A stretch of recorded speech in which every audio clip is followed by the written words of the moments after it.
उस पार्टी की लीडरशिप के अहकामात पर और वज़ीर आला सिंध की खुसूस हिदायत पर मज़ीद बस सर्विस शुरू की जा रही है कराची में, और मज़ीद नई फ्लीट भी ईवी बसेस की कराची पहुंच चुकी है, हमारे डेपोज़ पे मौजूद है। और 13 अप्रैल को हम मलीर में एक सर्विस शुरू कर रहे हैं ईवी बसेस की। अल आसिफ मार्केट से लेकर टैंक चौक तक जो है वो ईवी बसेस का एक रूट चलाया जा रहा है 13 अप्रैल को। फिर 14 अप्रैल को बैरिया टाउन से लेकर टैंक चौक और टैंक चौक से लेके फिर नुमाइश तक ईवी बसेस का एक और रूट चलाया जा रहा है, और ये भी 30 किलोमीटर से ज़्यादा का रूट है। ये दोनों ईवी बसेस के रूट चलाए जा रहे हैं। और फिर जो मेन चीज़ है कि पीपल्स बस सर्विस का एक बड़ा रूट जिसके लिए बहुत ज़्यादा डिमांड आ रही थी, जो कराची के लोगों की एक ज़रूरत भी थी, वो रूट शुरू किया जा रहा है, जो कि नॉर्थ कराची से लेके न्यू कराची, फिर यूनिवर्सिटी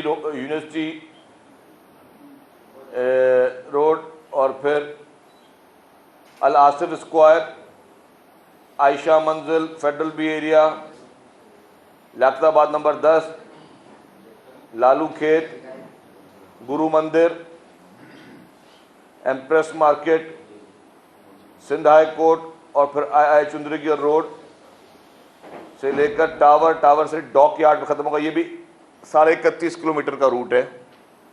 ये पीपल्स बस सर्विस जो हमारी लाल वाली बसेस हैं, इसका रूट शुरू किया जा रहा है। और ये जो रूट है ये 18 तारीख को शुरू होगा। तो डेट्स में बता दूं कि इसी रमज़ान के बाबरकत महीने में 13 अप्रैल को एक रूट शुरू हो रहा है, फिर 14 अप्रैल को एक रूट शुरू हो रहा है, फिर 18 अप्रैल को एक रूट शुरू किया जा रहा है। तो पाकिस्तान पीपल्स पार्टी की हुकूमत सिंध, जो कि महंगाई के इस दौर में महंगाई का बहुत बड़ा बोझ है, और जिस तरह कीमतें बढ़ी हैं तो प्रेशर हम पर भी बहुत ज़्यादा है कि जी उन ऑपरेटर्स का, बस ऑपरेटर्स का, कि जी क्योंकि डीजल की कीमत कहाँ से कहाँ तक पहुँच चुकी है, तो आप रेट्स रिवाइज़ करें। लेकिन क्योंकि ये 2 दफ़ा कैबिनेट में रेट रिवीजन आ चुके हैं, ये भी मैं बता दूँ, कैबिनेट में पेश हुआ, और मैंने खुद कहा था कि हमें मजबूरन बढ़ाने पड़ेंगे। लेकिन वज़ीर आला सिंध ने खुसूसी तौर पर कहा कि जी इस महंगाई के टाइम में आप आवाम पर मज़ीद बोझ ना डालें, जितना रिलीफ हम दे सकते हैं वो रिलीफ दें। तो चीफ मिनिस्टर साहब की खुसूसी हिदायत पर उनकी ही वजह से उन्होंने रेट अप्रूव फ़िलहाल नहीं होने दिए, और उन्होंने कहा कि जो भी इस वक्त बस ऑपरेटर्स को जो नुकसान हो रहा है वो हुकूमत सिंध जो है उसको एडजस्ट करेगी। तो ये क्रेडिट मैं समझता हूँ कि गवर्नमेंट ऑफ सिंध का डेफिनेटली कि अवाम की बोझ पे वो मज़ीद किसी किस्म का अवाम के ऊपर कोई बर्डन नहीं डालना चाहती हुकूमत सिंध। तो ये चीफ मिनिस्टर साहब की खुसूसी तौर पर मैं समझता हूँ ये उनकी तरफ से रमज़ान में भी और वैसे भी बहुत बड़ा तोहफ़ा है कराची की पब्लिक के लिए कि उन्होंने ये फ़ैसला किया कि किसी भी हाल में, किसी भी सूरत में जो है वो रेट्स रिवाइज ना हो। लेकिन अब देखते हैं कब तक हम इसको रोक सकते हैं। लेकिन फ़िलहाल गवर्नमेंट पे किसी किस्म का कोई बोझ जो है वो नहीं डाला जा रहा। वही जो हमारी नॉमिनल सी है कि 50 रुपये और कहीं और भी कम है, उसमें आप जो है ये 30-30, 40-40 किलोमीटर, ये अगर आप मोटर बाइक भी इस्तेमाल करें तो मोटर बाइक भी आपको 30 किलोमीटर 50 रुपये में नहीं पहुंचाएगी। आप कोई अपनी गाड़ी भी इस्तेमाल करें तो वो भी आपको 30-35 किलोमीटर 50 रुपये में नहीं पहुंचाएगी। लेकिन अल्हम्दुलिल्लाह पाकिस्तान पीपल्स पार्टी की सिंध हुकूमत ये चीज़ें कर रही है। इसके साथ साथ आज जैसे आपको पता है कि एक साल पूरा हुआ जाता है कि मुल्क में एक जाली और धोखेबाज और इस मुल्क में के एक नासूर वज़ीर आज़म को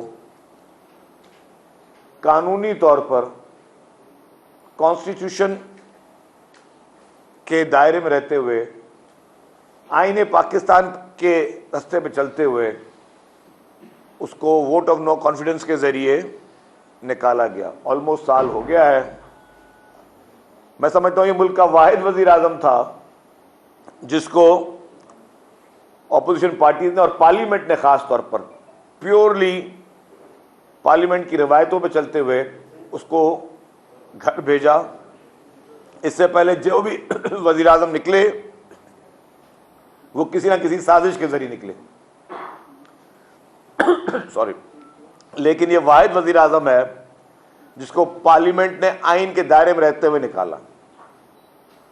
और इसकी खुशी इसलिए मनाई जा रही है, ये भी मैं बता दूं कि पॉलिटिकल डिफरेंसेस मुख्तलिफ पार्टियों से हमेशा मुख्तलिफ पार्टियों के रहते हैं क्योंकि आइडियोलॉजी सबकी डिफरेंट होती है, लेकिन ये वो वाहिद शख्स था जिसने पाकिस्तान को उस तबाही के नहज पे आज दिन तक पहुंचाने की कोशिश कर रहा है। वो शख्स, इतनी बड़ी मुल्क के साथ किसी ने भी ज्यादती या दुश्मनी नहीं की पाकिस्तान की हिस्ट्री में। पाकिस्तान की तारीख गवाह है, किसी ने भी मुल्क में इतनी पोलराइजेशन फैलाने की कोशिश नहीं की, किसी ने भी मुल्क की आवाम को इतना डिवाइड करने की कोशिश नहीं की जो इमरान खान ने और उसकी तंजीम जमात ने की है। और आपको पता है कि वो किस जरिए से कर रहा है, किस तरीके से कर रहा है, चीज़ें खुलती जा रही हैं। उसकी वजह से आज मईशत एक बहुत ज़्यादा प्रेशर का शिकार है, उसकी वजह से आज मुल्क में अवाम बहुत परेशानी का शिकार है, उसकी वजह से आज मुल्क के इदारे, उसने इदारों में फूट डालने की कोशिश की, उसने इदारों को स्कैंडलाइज करने की कोशिश की, उसने इदारों के सरबराहों के खिलाफ साजिशें की, उसने इदारों को ब्लैकमेल करने की कोशिश की। और इमरान खान ने, जो कि चोर दरवाजे से इक्तदार में आया और जो लोग इक्तदार में लेकर आए उन्हीं के खिलाफ जो जहरीला प्रोपेगेंडा इसराइल और भारत की फंडिंग के बाद इमरान खान ने शुरू किया हुआ है, वो भी पूरी दुनिया को पता है। और मैं ये पहले भी कहता आया हूं, दोबारा कह रहा हूं कि इमरान खान जब भी इस तरह की किसी साजिश या कोई मुहिम चलाए तो अकेला नहीं होता, उसको कहीं ना कहीं से उसको सपोर्ट मिल रही होती है। इमरान खान को वो जब तक मैच फिक्स ना हो तो कभी वो मैच नहीं खेलता। आपने देखा कि 2018 का मैच फिक्स था इलेक्शन, जिसमें कुछ एम्पायर उसकी मदद कर रहे थे, और आज भी जो पूरी साजिश कर रहा है उसको अनफॉर्चुनेटली बहुत अहम जगह से सपोर्ट हासिल है, क्योंकि ताने बाने हमेशा मिलाने जाते हैं। जब भी क्रिमिनल इन्वेस्टिगेशन किसी भी केस की होती है तो ताने बाने जरूर मिलाए जाते हैं। कहा जाता है कि जी अच्छा, अगर आप बोलते हो जी एक शख्स क्राइम कर रहा है, उसको मदद कौन कर रहा है? उसको मदद एक खास जगह से मिल रही है। उनका आपस में पुराना ताल्लुक क्या रहा है वो तो पहले हमने भी नहीं सोचा। अब जब हम भी ताने बाने मिला रहे हैं तो नजर आ रहा है, हमें ये नजर आ रहा है कि इमरान खान को जब केपीके बीआरटी का केस था, जिसमें पेशावर हाई कोर्ट के चीफ जस्टिस ने कहा कि केपीके बीआरटी के इस पूरे स्कैंडल में नैब और एफआईए इमरान खान पीटीआई के उस गवर्नमेंट के खिलाफ क्रिमिनल इन्वेस्टिगेशन करे, उस करप्शन के खिलाफ। पेशावर हाई कोर्ट का जजमेंट, सुप्रीम कोर्ट में कौन सी बेंच थी, मैं दोबारा रिपीट कर रहा हूं, कौन सी बेंच थी, कौन उस बेंच की सरबराही कर रहा था जिसने उसको स्टे ऑर्डर दिया? और ना सिर्फ एक दफा स्टे ऑर्डर दिया, वो स्टे ऑर्डर रिपीट होते रहे। आप अभी गूगल कर ले, अभी आप गूगल पे चले जाए और लिख ले कि KPK BRT corruption scam stay order, आपको कुछ 10 खबरें मिलेंगी उसमें कि एक दफा स्टे ऑर्डर मिला, फिर उसको एक्सटेंड होता। कौन था, कौन उस बेंच की सरबराही कर रहा था, उसके ऊपर मैं कमेंट नहीं कर रहा, लेकिन चीजें सामने आ जाएंगी। फिर आप देखें, जब ये कासिम सूरी, आप आज इलेक्शन कमीशन पे इल्जाम लगाते हैं कि इलेक्शन कमीशन अपना काम नहीं करती। इलेक्शन कमीशन जब काम करती तो आप उसको इलेक्शन कमीशन को काम करने देते नहीं है। इलेक्शन कमीशन ने कहा कि कासिम सूरी की इलेक्शन को नल एंड वॉइड किया उन्होंने कहा यहां पे दोबारा इलेक्शन होगी। जब इलेक्शन कमीशन का फैसला आ गया तो उसको सुप्रीम कोर्ट से उस डिसीजन को स्टे ऑर्डर मिलता है। अब चेक कर लें कि वो स्टे ऑर्डर कौन सी बेंच ने दिया है। आप फिर गूगल कर लें कि कासिम सूरी को स्टे ऑर्डर जो मिला है, पता चल जाएगा कौन सी बेंच है, कौन उसकी सरबराही कर रहा है। इस तरह पूरी सीरीज है। ये पूरी सीरीज है जो बताती है, इस तरह के 10 जजमेंट आपको मिलेंगी और शायद ये 60-70 जजमेंट्स आपको मिल जाएं इस तरह की, कि कौन से वो मखसूस लोग हैं जो उसके गैर आईनी गैर कानूनी काम में उसकी मदद कर रहे हैं। क्योंकि ये सिर्फ पॉलिटिकल डिसीजन नहीं है, ये सिर्फ सियासी लाइकिंग डिसलाइकिंग नहीं है कि ठीक है अगर कोई मौजूद जज साहब पीपुल्स पार्टी को पसंद नहीं करते, किसी और जमात को पसंद नहीं करते, लेकिन सिर्फ वो पीटीआई को पसंद करते हैं।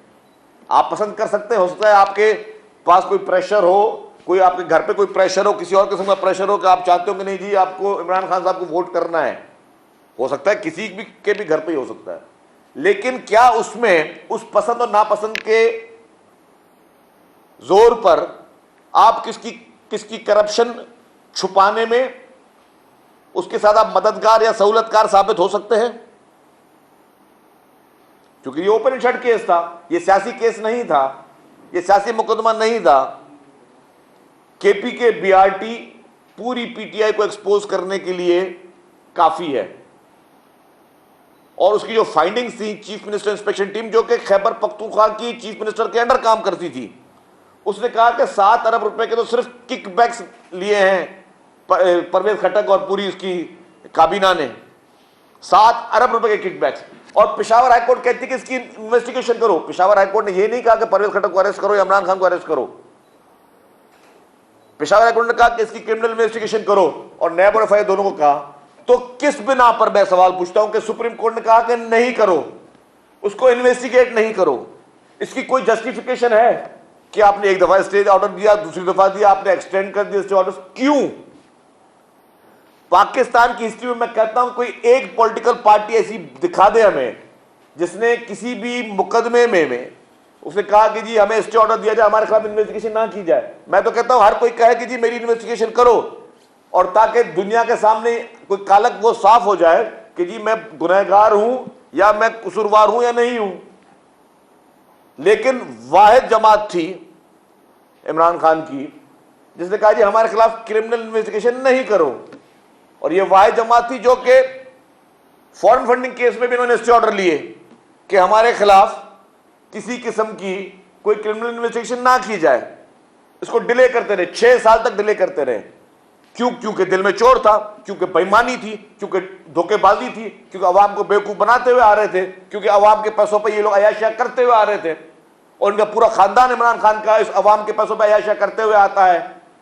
और इसके सबूत जो है वो उनकी एमनेस्टी स्कीम्स हैं। इमरान खान ने खुद ने एमनेस्टी स्कीम ली, उसकी सिस्टर ने एमनेस्टी स्कीम ली, तो और वही उसी एमनेस्टी स्कीम के लिए कहता रहा कि ये चोर और डाकुओं के लिए है। तो जब इनका पूरा शुजराई करप्शन में डूबा हुआ है, इनका पूरा शुजरा इनकी पूरी पॉलिटिक्स, इनकी पूरी फैमिली हिस्ट्री सिर्फ चंदे के पैसों पे, धोखे के पैसों पे, अवाम के पैसों पे चल रही है, और उनको अगर मखसूस बेंच हमेशा प्रोटेक्शन देता रहे और उनके उस करप्शन के स्कैंडल्स को लेजिटिमाइज किया जाए, उनको बचाया जाए, उनको सेव किया जाए कि किसी भी तरीके से एफआई और नैब के हाथ इनके गर्दन तक ना पहुंच सके, तो क्या समझा जाए? सवाल यह है कि क्या समझा जाए और उस पर ओपन डिबेट क्यों नहीं की जाती? मैं कहता हूं जितने बड़े इन्वेस्टिगेटिव जर्नलिस्ट हैं, पूरे जो टॉक शोज में आके बैठते हैं, जो एंकर्स हैं, वो इसको एक ओपन डिबेट शुरू कर दे। इस पे ग्रेट डिबेट पाकिस्तान में होनी चाहिए। जो भी पाकिस्तान के बड़े बड़े वकील साहबान हैं, जितने भी पाकिस्तान के बड़े बड़े वकील साहबान हैं, चाहे वो सुप्रीम कोर्ट बार एसोसिएशन के बड़े ओहदेदार हों, चाहे वो किसी भी पार्टी में हों, वो आज बैठ जाए उस ग्रेट डिबेट में और वो बताएं कि क्या अदालत उज़्मा की मखसूस बेंच या कुछ मखसूस अफराद किसी को परमानेंट तौर पे ये इम्यूनिटी दे सकते हैं कि इसके खिलाफ करप्शन की इंक्वायरी भी ना करो। इसका मुझे कोई एक बंदा जवाब बता दे, पूरे पाकिस्तान का कोई बहुत बड़ा लॉयर बता दे। क्या मंतक बनती है कुछ बड़े लॉयर हमारी पार्टी में भी हैं, कुछ बड़े लॉयर मुख्तलिफ पार्टी में। सबसे सवाल पूछता हूं कि आप सब अपनी अपनी राय दें कि क्या इमरान खान को जिस तरीके से मखसूस बेंच की जानिब से इस तरह की रियायतें दी गई